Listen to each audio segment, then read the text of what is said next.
ኃጢአት ይሰረይልሃል ይላል። እሱን እንደጨረስክ ሌላ ኃጢአት ትሰራለህ፣ ሌላ 500 ትሰግዳለህ። በሕይወት ዘመን ሁሉ ስትመላለስ ትኖራለህ። አንድ ጊዜ በክርስቶስ ደም ነጽተህ በጸጋው በምህረቱ መኖር ስትችል ለምንድን ነው በሥራ ልትጸድቅ የምትፈልገው?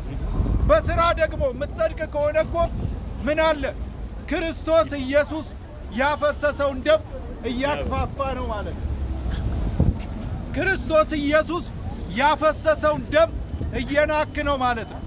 ማንም ሰው በመጽሐፍ ቅዱስ አስተምሮ በሥራ አይጸድቅም። ገንዘብ ሰጠ ምጽዋት አትጸድቅም። ተራራ ወጣ አትጸድቅም። ሸለቆ ወረድክ አትጸድቅም። 40 ቀን ጾምክ አትጸድቅም። ካንተ የበለጠ ይጾማል፣ ካንተ የበለጠ ተራራ ይወጣል።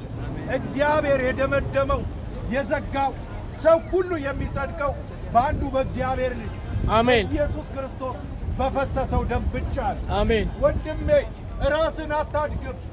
በሥራ ሊጸድቁ የሚፈልጉ ይላል መጽሐፍ ከእግዚአብሔር ጸጋ ጎድለዋል፣ የተረገሙ ናቸው። በሥራቸው ሊጸድቁ የሚፈልጉ አብርሃም በሥራው ካልጸደቀ አንተ እንዴት ትጸድቃለህ? ይስሐቅ ካልጸደቀ እንዴት ትጸድቃለህ? እንደዚሁ በምኞት ትኖራለህ። የእግዚአብሔር ጽድቅ የሚገኘው በአንዱ በኢየሱስ ክርስቶስ በሆነው ጽድቅ ብቻ ነው። ክብር ለጌታ ይሁን። አሜን። ወደዚህ እውነት ወደዚህ ጌታ ዞር በሉ። የነገርናችሁ ቃል ማቴማቲክስ አይደለም፣ ፊዚክስ አይደለም፣ የእግዚአብሔር ቃል ነው።